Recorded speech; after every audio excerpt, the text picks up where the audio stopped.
आज आप सबके लिए बहुत ही प्यारा गीत लेकर के आए हैं। आप सबको पसंद आए तो प्लीज़ हमें सपोर्ट कीजिए और हमारे चैनल को सब्सक्राइब कर दीजिए और नोटिफिकेशन बेल ऑन कर दीजिए ताकि हमारा नया वीडियो सबसे पहले आप तक पहुंच सके। और गीत पसंद आए तो वीडियो को लाइक शेयर ज़रूर करें और कमेंट में अपने विचार व्यक्त करें।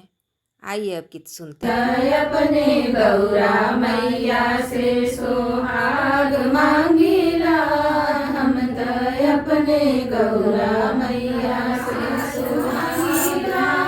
विद्या लाल मांगिला, सिंदूरा लाल मांगिला, विद्या लाल मांगिला, हम तय अपने गौरा मैया से सोहाग मांगिला, हम तय अपने गौरा मैया से सोहाग मांगिला। एगो बेटा मांगिला, एगो बहू मांगिला, एगो बेटा मांगिला, एगो बहू मांगिला, हम तय अंगूरी धरावे खातिर पोता मांगिला, हम तय अंगूरी धरावे खातिर पोता मांगिला, हम तय अपने गौरा मैया से सोहाग मांगिला, हम तय अपने मांगिला।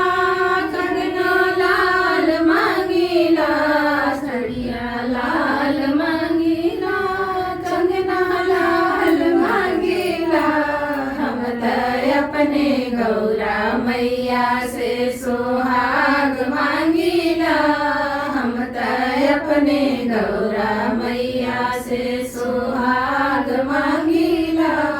एगो बेटी मांगिला, एगो दामाद मांगिला, एगो बेटी मांगिला, एगो दामाद मांगिला, हम तय अंगूरी धरावे खातिर नाती मांगिला, हम तय अंगूरी धरावे खातिर नाती मांगिला, हम तय अपने गौरा मैया से सोहाग मांगिला, हम तय अपने गौरा मैया से सोहाग मांगिला।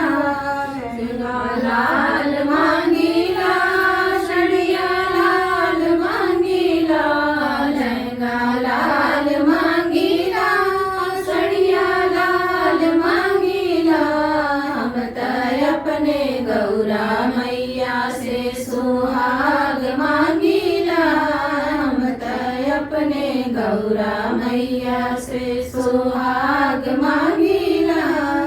एगो भाई मांगिला, एगो भौजाई मांगिला, एगो भाई मांगिला, एगो भौजाई मांगिला, हम तय आवे जाए के भतीजा मांगिला, हम तय आवे जाए के भतीजा मांगिला, हम तय अपने गौरा मैया से सोहाग मांगिला, हम तय अपने गौरा मैया से सोहाग मांगिला।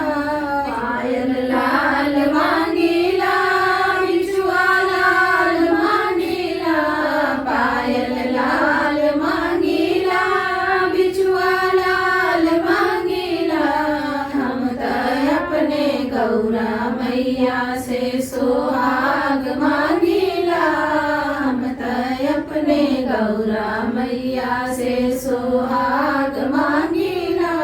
हम धन मांगिला, हम संपत्ति मांगिला, हम धन मांगिला, हम संपत्ति मांगिला, हम दान पुण्य करे खातिर लक्ष्मी मांगिला,